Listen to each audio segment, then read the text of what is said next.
Thank you for joining us back on Daybreak. We'll move ahead straight to reviewing our national dailies. Let's take a look at what made it to the front pages. We'll start with Daily Trust. Sokoto boat mishap, 3 family members, 23 others missing. You can read the story on pages 3 and 4 of the Daily Trust newspaper. And then we have my constituency under siege. Castina Assembly Chief Whip. Could read the story on page 6 of the Daily Trust newspaper. We have Boko Haram founders' son, 5 other suspected terrorists arrested in Chad. A story is on page 7 of the Daily Trust newspaper. And also, JAM orders universities to conclude 2025 admissions by October. Stories on page 8 of the Daily Trust newspaper. And we have Jigawa government sponsors 184 students to Cyprus, India. The story is also on page 8 of the Daily Trust newspaper. And then also we have experts caution as residents, US, UK welcome terror kingpins arrest. You can read the story on page 12 of the Daily Trust newspaper. And still on the headlines for Daily Trust, 2027 PDP leaders disagree over Jonathan Obi Makinde. You can read the story on page 13 of the Daily Trust newspaper. Do well to get yourself a copy. Hello. All right, next up, we have The Guardian. Right in front, we have new licensing charges on settled port operators, 3.5 trillion naira investment. At the top left, we have Oshun local government workers allege bid to hijack council funds. That's on page 7 of The Guardian newspaper. Presidential ticket, we're under pressure to zone, says ADC. That is on page 3 of The Guardian newspaper. Overtime import cargoes worth 12.3 billion naira lying idle at ports. At the bottom, we have APC, PDP, NNPP kick alleged fraud in Oyo, Kaduna, Kano by-elections. That's on page 6 of the Guardian newspaper. You have US, UK commend Nigeria for arresting terrorist leaders. That's on page 5 of the Guardian newspaper. NCC accuses high-profile Nigerians of worsening illegal SIM registration. Of my journey to throne bumpy but guided by God, says Ladoja. That's on page 4 of the Guardian newspaper. Now we have Guild of Editors bemoan complex challenges facing Nigeria. Agric Minister to share insight on export-driven economy at First Bank Conference. That's on page 24 of the Guardian newspaper. Make sure you grab yourself a copy and stay informed. All right, then we move straight ahead to reviewing our national dailies this morning. Joining us to do that is the Programs Director, Daily Trust Foundation, Dr. Theophilus Abba. Thank you so much for joining us this morning. Thank you and good morning. Good morning. Let's move straight ahead with Daily Trust, where we have the border headlines. A Sokoto boat mishap, 3 family members, 23 others missing. What are your thoughts on that? Well, I think it won't be the first time that we've had that boat mishap. We've had boat mishaps in Sokoto, in Niger, in Kwara.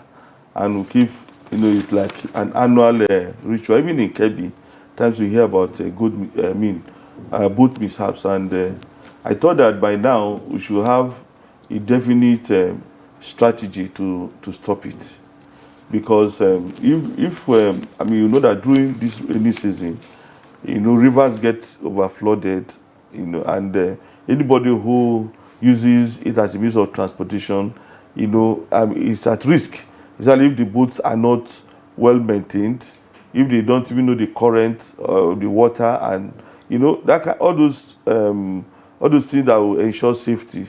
If we don't put them in place and we allow Nigerians to keep using these boats to move from one end to another, we're actually going to record more boat mishaps and more deaths even in the next 10-20 years, because issues like this don't solve themselves.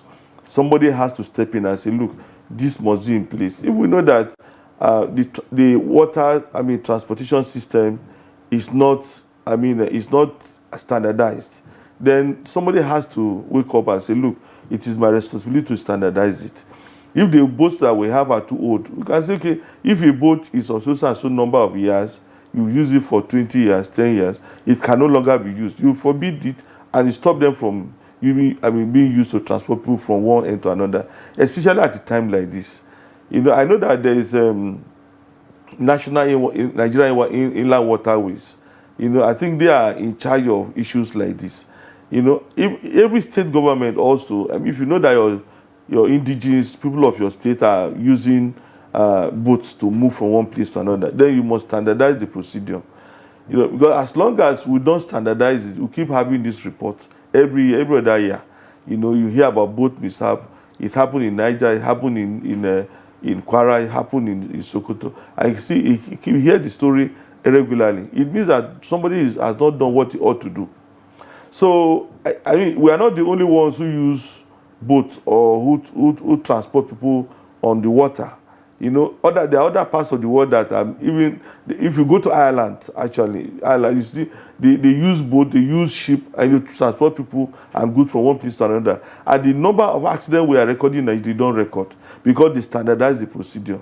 So I'm thinking that the Minister of Transportation, at the highest level, at the national level, and all the commissioners of transportation in all the states that are so vulnerable, they must come together and come up with a measure, that will prevent this from happening. If we say, okay, from now onward, we embargo, transportation of persons and goods via this water, because these vehicles are very vulnerable. You stop it and they'll find another way. Even if it means building bridges. At times during dry season, you'll be able to build a bridge across some of this water. I don't know how much it is, but people try to do whatever they can to solve these problems for their people. But in Nigeria, we allow people to just keep dying, and every year it's a ritual. It's supposed to carry the story. 20 people have died. It's okay, no. Or it was more persons died in 2020 than they died in 2021. So there's an improvement. Nobody should even die, because that has to be the policy. That has to be the strategy. Nobody should die. And so these are the things that must be put in place. But anytime I see these things, I don't even need to read it, because it pains me that people die from unavoidable accidents of this nation. All right. Mr. let's look at The Guardian and let's look at politics. Presidential ticket, we're under pressure to zone, says ADC. What is your take on this so far? Well, when the PDP says, ADC says they're under pressure to zone, it is because zoning has become a reality in geopolitics as far as the country is concerned. Because I think the PDP started it to say, well, north, south, and all those. And as long as you have a southern president, or maybe if another president has completed the 2 terms, which is like an agreement among politicians that the north will do 2 terms, the south will do 2 terms. If another president has completed 2 terms, it follows that the next person to be president should come from the south. We will not even know the part of the south that it should come from. So ADC, if it doesn't follow that rule, it can affect its fortunes at the election. So I'm thinking that it's a natural course for the ADC to zone the presidency in 2027, because they know that at the moment the South has 1 more term. Even though it is not written in our constitution, the South has 1 more term. And unless that is completed, the sentiment in the country is that the South is cheated. So if you are fielding a northern candidate, you're actually fielding that candidate at a disadvantage. Even though we keep talking about the population of the North, voting population and all those things. But as long as the South does not complete its 2 terms, there will be this feeling that, the South has been shortchanged. And you hear noises, you hear complaints, newspaper should be writing reports, people will be on TV, say we are cheated and all this. So I'm thinking that if ADC expects to make an impact in 2027, then it must follow the current. That is the zoning of political positions, along geopolitical But you know, the ADC has made noise in saying that they would only, it would be a new dawn, a new day. It's a different thing, and they will only go by eligibility, not zoning. It's also, as you said, the only thing that might be able to, you know, help them out in the 2027 election would be zoning. But then, do you think that they would uphold that, you know, utterance that they made in making sure that it would go to eligibility? Well, you talk about a new dawn. The only new dawn that Nigerians are expecting is good government. You understand? Yeah. We need good governance in Nigeria. That is the new dawn we're expecting. You know, if you talk about political leadership, you know, most of the people just live for the ADC ticket, you know, that we hear. They were around. They were in APC, they were in PDP, they were in all sorts of political parties. So I don't know what new dawn anybody will be talking about. Because what we are looking forward to is a dawn where Nigerians would say, okay, I belong to this country and I'm proud of it. You know, as at now, many people are not proud of this country because of the suffering they are passing through.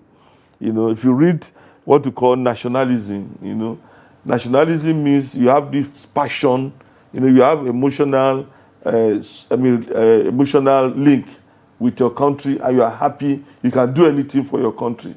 That's the sense of nationalism and then patriotism. But as at now, many people's nationalism is in doubt. If you gauge it, it's in doubt because, you know, there's so much suffering. Then there's so many things that have gone wrong. So what we are expecting is a system, you know, that will correct most of these ills. That's the new dawn for us. It's not the fact that some persons that we had known, you know, for many years, those that we even think should retire from politics, those that we think may not even have anything to offer, they want to come and pick the ticket of your party, and you are still telling them that, and you are telling us a new dawn. That is not a new dawn. It's in the real sense All right, of it. then we really hope for a new dawn in Nigeria. So let's take a look at this headline. Back to Daily Trust. Boko Haram founder's son, 5 other suspected terrorists arrested in Chad. Now, the report has come out to say that Mohammed Yusuf, that's the son of the lead founder of the Boko Haram, I beg your pardon, terrorist sect, was said to be arrested in Chad. And it's a good news, it's a good development. What are your thoughts on that? Well, I think in recent weeks, I think we've recorded such successes, even in Nigeria. I think Mahmouda's leader was arrested, Ansarudin, you know, I think their leader was also arrested. And then we are hearing about the arrest of Mohammed Yusuf's son, you know, in Chad. Actually, if you read this history of Mohammed Yusuf, the man was very popular in many parts of Africa, in Cameroon, in Chad, in Niger, in Nigeria. It was just spreading. So I'm not surprised that his son found a space there, you know. But the issue is that the arrest of his son is not the end of the challenge we are facing, you know, because these terrorist groups have laid eggs all over. The fact that his son has been arrested does not bring an end to it. We need to do much more, because we have Mohammed Yusuf. Actually, he was killed, but he didn't end Boko Haram. Abaka Shekau, he also died, or he was killed. He did not end Boko Haram. Then we have heard of the eldest son of Mohammed Yusuf also, he was killed. He didn't end Boko Haram. Did the Ansarudin. So we have seen many top leaders of these sects killed or arrested. But then the arrest or their death did not end Boko Haram. That means that, you see, the death of the head, you know, does not mean that we should go arrest. It doesn't show an end to the crisis we are facing. We must do more. You understand? They have leg men, we have foot soldiers all over. There are people who have vowed that, look, we are not going to lay down arms until we die. There are so many of them. And that is why, if you ask yourself, about a decade after Boko Haram, a decade after the main leader of Boko Haram was killed, we still have Boko Haram. They are attacking, they are morphing into other kinds of terrorist organizations carrying out these activities. So it's good that This young man, I think about 18 years, has been arrested in Chad. But then we need to do more work. We need to ensure that, you see, one, we cripple them. Unless you cripple them, you cannot compel them to drop their arms. As long as they have the capacity to fight, as long as they have the network to be able to meander from one part of the world to another, you know, they will continue to be a problem to us. So I'm thinking that it's a good development, but then we should not rest on our oars. All right. Thank you very much, Dr. Thank you for Theophilus coming. Agba, for always helping us out in reviewing the national dailies that we have. Great. All right, that is all we have. And with that, we've come to the end of Daybreak on Trust TV. Make sure you tune in tomorrow morning so that you do not miss out on another engaging and interesting conversation. As always, I am Hawa Adamikiawa. And do remember, be the change you wish to see in the world. And have a wonderful day.